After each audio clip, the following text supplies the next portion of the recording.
Samuel wesibili chapter 24 verse 9. Uyowabi wamnika ke ukumkani inani lokubalwa kwabantu aza abasirayeli abangamakhulu asibhozo amawaka amadoda anobukroti ahola ikrele amadoda abayuda abangamakhulu amahlanu amawaka amadoda. Verse number 10. Yakhathazeka inhliziyo kaDavide emveni kokuba ebabalile abantu. Wathi uDavide kuYehova, ndonile kunene ngale nto ndiyenzileyo. Inkosi yoxolisikelele. Amen. Inkosi yoxolisikelele. Amen. Niyayiva le nto? Apha asikange siqale ekuqaleni ne. Into edala uba singaqali ekuqaleni into yoba ndifuna uba njena sijonge le ndawo siye kuyo. Ubale uDavide abantu bakwaSirayeli okanye amaSirayeli esazi kunjani nje uDavide into yokuba akuyonto ifunwa nguThixo lena, andithi? uDavide into edala uba abale aba bantu ufuna ukwazi umkhosi wakhe ungakanani na. Ndiyabona uba ke ngoku kwenzeka into yoba azo-asesa into yokuba uzawuzohlula na iintlanga ngalo mkhosi anawo. uDavide apha ufuna uthembele entweni kule nto ayenzayo. Kwasaxolisikelele. Now uyowabi amnqande uDavide. Davide uThixo uyabengeza abantu aphinde bakhuphe yintoni le nto ufuna uyenza ichasene. Ndithe ndinguDavide bala abantu utsho uDavide. Kwasaxolisikelele. Then abale ke abantu uDavide. Niyambona? Ugqiba kwakhe ke ngoku kuverse 10 kwenzeka ntoni? Yithi kodwa inhliziyo yakhe yamenza ntoni? Wakhathazeka enhliziyweni yakhe emveni koba enze le nto ingafunwayo nguThixo. Andithi? Alright. Now ukukhathazeka enhliziyweni yakhe watsho wathini? Wathi kuThixo ndonini. Ndifuna bazalwane siliqapheleni nyhani ke nje bekuzwele sethethele kakhulu silijongeni eli xesha siphila kulo. Linezinto ezirongo ezininzi. Kunjani nje ke zikhona nezishunyayelayo oziqondayo into yoba ziyingozi ebazalwaneni. But still ziyashunyayela. Kwasaxolisikelele. Kuqala abantu baqale babaleka le nto kuthiwa yi-religion. Basayibaleka phofu nangoku abafuni loliva olo gama abantu abasindisiweyo abaninzi.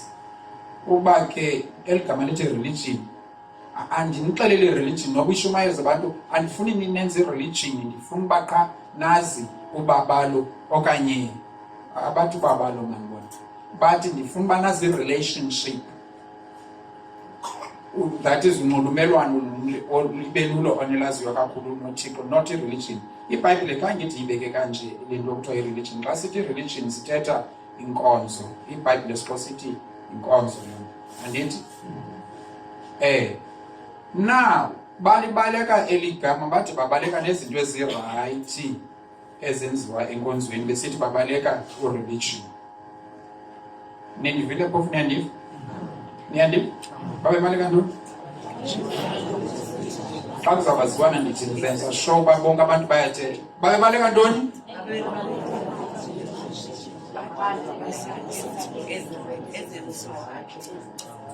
Inkosi yoxolisikelele. Elinye igama abaphinde balibaleka, babaleka igama elithi ababaleki ku-condemnation. Uyayibona laa nto yokuzigweba kukuthini? Yintoni enye into engapha kokuzigweba? I-shame. Belifuna igama lika-shame. Uyalibona igama lingu-shame lithetha ukuthini? Yes. Uyabona abalifuni olo gama. Ukungafuni kwabantu eli gama ingathi ndizawuba ngodanileyo, ngoshame, ohlazekileyo mhlawumbi, noba ndingasebenzisa elo. Niyaqaphela? Babaleke izinto ezininzi bebaleka eli gama. Kukhona imahluko ekufuneka siwazi ophakathi ko-condemnation no-correction. Niyazibona uba zifana izinto? Xa ndikukorektha ndiyakukhondema. Nakhe naliva kufa eli gama ingathi futhi esiXhoseni igama ekuthiwa kukukorektha ngesilungu kuthiwa kukukorektha. Nakhe naliva lo gama abazalwane lithetha ukuthini? Abamisa isandla ongalazi bathetha ukuthini eli gama. Akekho. Lithini? Ukukorektha. Kuthetha ukuthini ukorektha? Ukulungisa. Ukukhondema kuthetha ukuthini? Kuthiwa le nto ifuna ukhondenywa le. Niyandiva uba ndithetha isiXhosa ndithi ifuna uthiwani? Ukukhondenywa. Zange niliva lo gama? Hayi, sendibuza nje kuba anilazi nolo gama. Lithetha ukuthini eli gama? Uyalibona uba nyhani alinalo elinye igama ngoba kaloku lithetha ukukhondenywa. Nani kanye libize elinye igama kodwa niyalazi igama eli. Ukumkhondema ke ndizawucacisa ke ngoku ukukhondenywa oku. Xa kusithi uyakhondenywa le nto lena, kuthethwa into yokubana yenziwa ibe into engenawuphinda isetyenziswe. Ithetha ukuthini? Ibe into engenawuphinda isetyenziswe. Now, ingxaki ke ngoku abantu babaleke eli gama bathelekisa ukukhondenywa ukwenziwa ibe ngathi into engenawuphinda isetyenziswe neli likukulungiswa, ukukorekthwa. Niyabona? Emveni kwangoko kwaphuma izinto, mandingatsho okanye mandithi abantu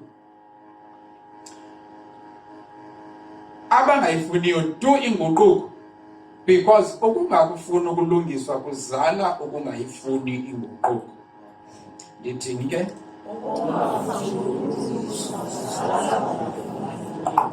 Once ungakufuni ulungisa kuzalwa umntu otheni? Ongayifuniyo inguquko. Ngoko sinesizukulwane esinjalo esingamfuniyo uhayi. Ngenxa yongafuni kwaso uhayi, asiyifuni inguquko. Ngaseqala isikelele. Mamela ke, uba kangifike into ekubethayo enhliziyweni, yilena abantu bangayifuni. Kuthi umntu kusakufika le nto imthethayo ithi, hey, irongo ke ngoku le nto nyana. Kuthi ungamgwebi, kusetyenziswa lo gama xa kusisuswa laa nto le ikubethayo. Niyayibona le nto ikubethayo? Ngoba iBhayibhile yesilungu ithi David's heart smote him.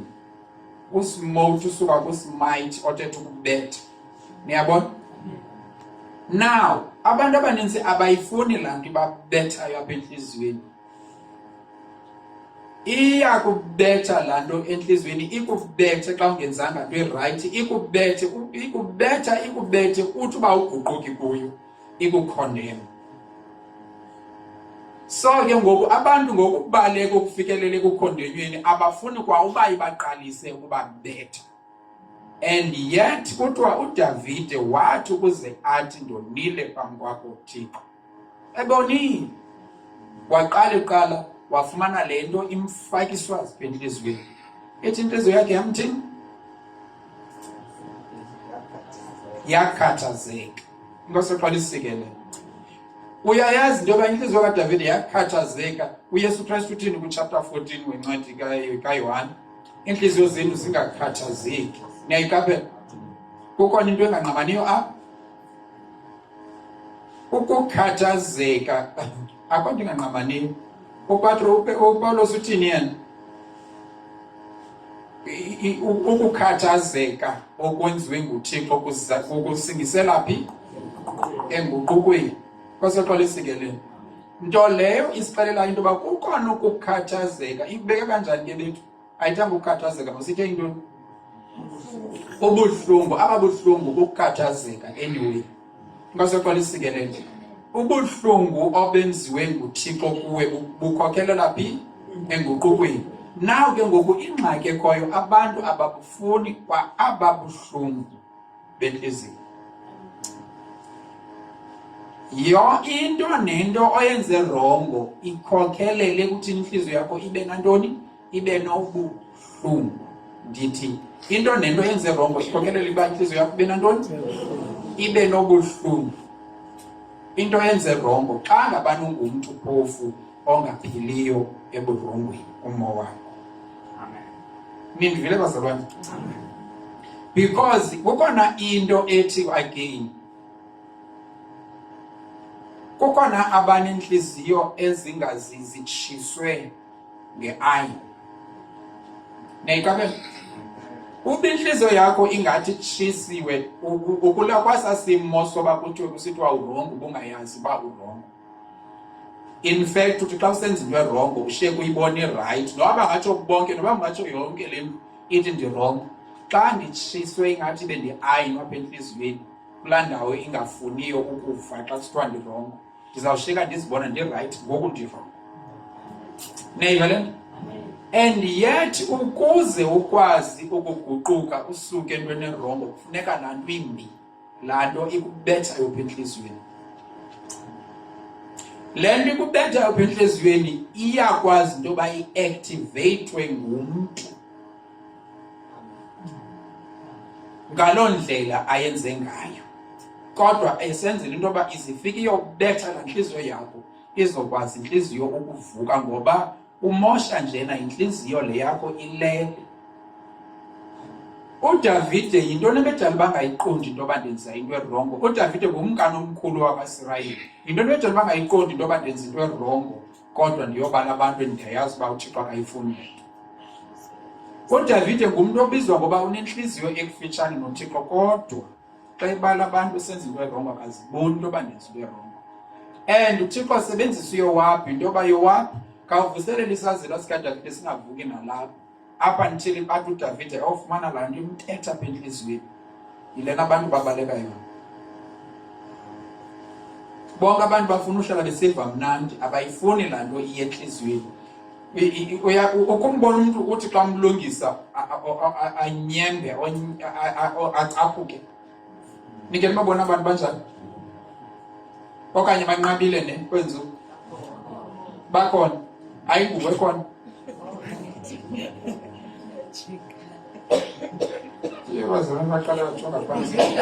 No, eyona nto ndiyithethayo yile nto yoba bakhona abantu abangakufuniyo, abamfuni hayi. Uke wathi hayi wakhe ingxabano phakathi kwenu nobabini. Amen. And yet uba ngabana akhange kubekho laa nto iku-activateayo kwenze kuzova ababuhlungu, yile nto njengoba bangamfuni hayi yinto yoba wakha ababuhlungu. And abantu abaninzi abakufuni ababuhlungu bakhekayo xa kuthiwe kuye irongo le nto uyenzileyo. Omnye athi uzawuthi ndizawuyenza ke qha ndibone uba uzawuthini. Omnye uzawuqumba ngoku athi uphuma kwakatsala icango limbakrakhe, just because akafuni laa nto imbi ivakalayo xa kuthiwe hayi kuye. But ngulo hayi lona ukwenza into yoba ukwazi ukuguquka kuThixo. Now, khawutyhile uGenesis chapter 4. Undifundele verse 23.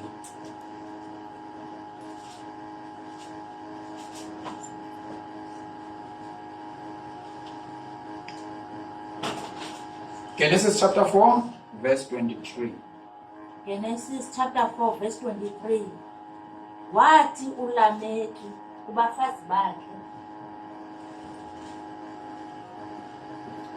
wathi uLameki kubafazi bakhe uAda noZila, liveni ilizwi lam, bafazi bakaLameki, phulaphulani intetho yam. Sendibulele indoda ngenxa yenxeba lam, nendodana ngenxa yomvumbo wam. Verse 24. Xa uKayini aya kuphindezelwa kasixhenxe, yena uLameki uya kuphindezelwa ka-77. So uzibuza nosibuza bidibanaphi na uzawuxelelwa ndim kuba nayo ndim othe mayifunde. Sizama ukuthi ke ngoku vele kwangoku njena uyikhuphe le iza kulibazisa uzibuza yona. Inkosi eqalisike le nto. uLameki onganaxesha lakudala andithi njobe njena ekwala xesha lakudala vele kwa umhono wakhona umuntu ebeba nomfazi omnye ngala xesha. uLameki nanku gqwedi yena unabafazi bayi-2. Then uLameki uvile into yokuba uKayini wabulala uAbheli. Andithi emveni kobeve loo nto leyo usawukaxabane nomntu angamnqandi nje into yoba masiyekele nto yoxabana asikambulala. Ugqiba kwakumbulala uthi uLameki ngomlomo wakhe ebekaziwa nokwazi uyabhreka ngoku kubulala kwakho umntu. Jongani bafazi bakaLameki, ndibulale umntu kuba enze ntoni? Ithe kuba ithini? Ngenxa yenxeba lam. Masithi mhlambe balwile nalo mntu ibengayonto ilwisa ukuba ngathi kubulalwe into encinci. Andithi bekumele uba iphelele kuloo ndawo. Ndimbulale ngenxa yenxeba lam. Uyazazi uba wenze into erongo but uyabhreka ngale nto erongo. Kuthini break? Uyaqhayisa ngale nto erongo. Niyayiqaphela? Niyayibona? Uqhayisa ade ofikelela endaweni ethi hleli ndizawuxolela ngoba ndimbulele nje nalona umntu, at least andizalani naye, mna ndizalwa naye. So ngamanye amazwi ndibhetele mna kunoKayini. uKayini wabulala umninawe wakhe, mna ndibulele umntu endingazalwa naye. Uba ke waxolelwa naye, nam ke kufuneka ndixolelwe ngokuphindwe kasixhenxe. It means mna ndibhetere le kunaye. Niyayivale? Anizukholelwa into yokubana yiculture esinayo kwezi ntsuku siphila kuzo lena. Ingxaki edala uba ndiyithethele nto lena kwazalwane ndikhalela into yoba baphuma abantu kule nto yokungamuva uhayi. Abantu bagaxeleka ezingxakini ngenxa yokungamuva ubani? Uhayi. Isizathu bacinga bafana babhetere kunabanye abantu ababenze worse ngokokucinga kwabo kunabo, bafana noLameki. uLameki kuthi yena mna ndibhetele kunoKayini, at least noko ndibahloniphile abantu bakuthi andibabulelanga njengoKayini. Uba ke kwavele kwenzelwa inceba uKayini, hayi kaloku mayizibaleka kuyo ngenxa bandibhetele kunaye. Uyayazi into, uyamazi uba yintoni edala bathethelene? Uphendula isazela sakhe. Isazela sakhe sithi sona urongo ngale nto yokuba uthi kucaba uzawuchitha igazi ngenxa yengxabano nje phakathi kwakho nomntu. Uthi ke yena uphendula isazela sakhe. Isazela mosa ufana usiphendule kuso. Nake nayiqabela loo nto? Isazela sithetha kuwe, but xa uphendula isazela uthetha phi wena? Uthetha komnye umntu. Uba ngabani isazela sithi urongo, uba sithi isazela ndirongo, ndaweni uba ndithi ndiyavumelana nesazela nzaya eko xa ucinga wena xa ndenze into kanje uyirongo le nto ndiyenzileyo. Senzitsho le nto into yoba ndiyibeke le nto yoba azathi yena irayithi kwezi uba ndenze ndibe mnandi, naye athi wathi hayi kodwa noko hayi andiqondi ibisesikuyarongo kakhulu. Ewe mani, ngoba kaloku andiyazi into yoba ndingathi ndibe ndigwetywa ngale nto. Begwetywe ngubani? Kukho into emgweba apha kuye ngaphakathi emxelela into yoba urongo, qha ke ngoku kufuneka ayikhuphele emntwini ozawuthi yena lo mntu ndiurayithi apha eburongweni. Nayiva le nto leyo? Ayikho nzima le nto, qha into ndifuna nithelekise umntu osithethelelayo isazela sakhe. Mamela ke, uDavide njobe njena yena esithi ndirongo Thixo eguquka. Niyayiqaphela loo nto leyo? Niyamazi uba ekugqibeleni waye waxolelwa nguThixo. But since isono nesono sineziphumo sazo, kwanyanzeleka ukuba makanyamezelane nesiphumo sesono esasenzileyo, kodwa yayisiya loo nto ekutheni uya ayoxolelwa nguThixo. Nekaphela lo yena usithethelela isono sakhe, usigubungela isono sakhe, nazi ntoni ngayo. Ndide ndasebenzisa eli gama lithi osigubungelayo isono sakhe, kwenza uba ndifuna into yoba ndithathe ngohamba phambi kwam. Nazi ntoni ngayo? Akanampumelelo umthandazo wakhe awusivuka nguThixo. Nayiqaphela? Just because xa erongo ukhangela bonke abantu abazawuthi right. Niyayivela nje. Kanti yena othi yokumbetha inhliziyo yakhe athi hayi ndonile kule ndawo, uyayifumana inceba kuThixo. Igrace lena besathetha ngayo izolo. Niyayivela nje. Awukwazi ulifumana ubabalo ungakwazi ukuzazi xa unile. And yethu ubabalo lulo ngesisindiswa ngayo. As long as usithi xa kusithiwa hayi uqumbe ungathandi, ndifuna into abazalwane iphume le character, especially at least kubantu abasindiswayo. Uqumbe ungathandi, kucaba akuzuphinda kuthethwe ngenxa yoba kusike kwathiwa hayi, bozazi into yoba unengxaki enkulu, ayikho ncinci ingxaki yakho. Xa ke ngokungena ngxaki, once abantu bakunqande bathi hayi endaweni okanye ikubetha inhliziyo yakho ekunqandweni kwakho, then uzawuguquka.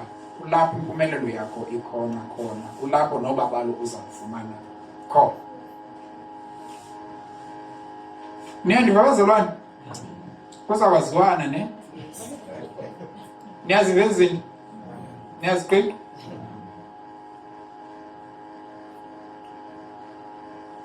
Ndithi ndifuna abazalwane bangahambi ngaleni line le ithi xa ngabana ikubethe enhliziyweni yakho into, usuke uhambe uyothetha komnye umntu ozawuthetha sweet kuwe, kodwa uyazazi uburongo. Suhamba ukhangela bonke abantu aba obazi into babona bazawuthetha le nto uyifuna uyiva. Niyaqabela lo? Nkosi, ndithi abantu batheni? Abazawuthetha le nto ufuna uthini? Ufuna uyiva. Ngoba uza kuyiqhela loo nto. Kuthi sekufuneka uthandazele umtshato, ukhangela abantu abazawuthi urayithi lo muntu wrong ufuna utshata naye. Did you know uzabafumana? Nifane nathi biscuits. Andithethi ngabiscuits. Did you know uba uzabafumana abantu abazathi irongo le nto i-right le nto irongo ukwenza yona? And awuzibafumana ehlabathini, uzabafumana apha phakathi kwabazalwane, ngoba bakwalapha phakathi kwabazalwane abantu abanjani. Nivile nje. Kufuneka uziqeqeshe kwangoku, especially wena ungekatshati, uziqeqeshe kwangoku into obuhayi umazi uba nguhayi. And xa ubethwa enhliziyweni yakho, ngoba akukho nto ibuhlungu ikwehlelayo ungakhange uqala ubethwa enhliziyweni yakho, yile nto uzawuyenza. Sisazela igama laloo nto, sithetha nawe. Niyavela nto leyo? Niyavela nto leyo? Uyayazi uba bakhona abantu abazixelayo uba xa ndifuna utshata mna soze ndithethe nobani, ngoba bazawundihambisa indimende. Ndawuthetha nobani ngoba bayabazi bobani bazawunqupha hleli le nto makuyiweni. Abanye baba nemaphupha, baba neminqwono, just because bafuna uye qha phambili. Xa sewuxakene nento ikwangabo bazawuthi yho, uyo anzange ambone inceda mntu. Niyayivela nto abazalwane? Now masibe ngabo abazalwane bayithandayo le nto yenza buhlungu. Zikhona izinto ezikrwembayo kodwa zithande. Niyaqabela? Because uba ufuna upolishwa oko unengxaki, and inkulu ingxaki onayo. soze uyazi inguquko yintoni ebomini bakho.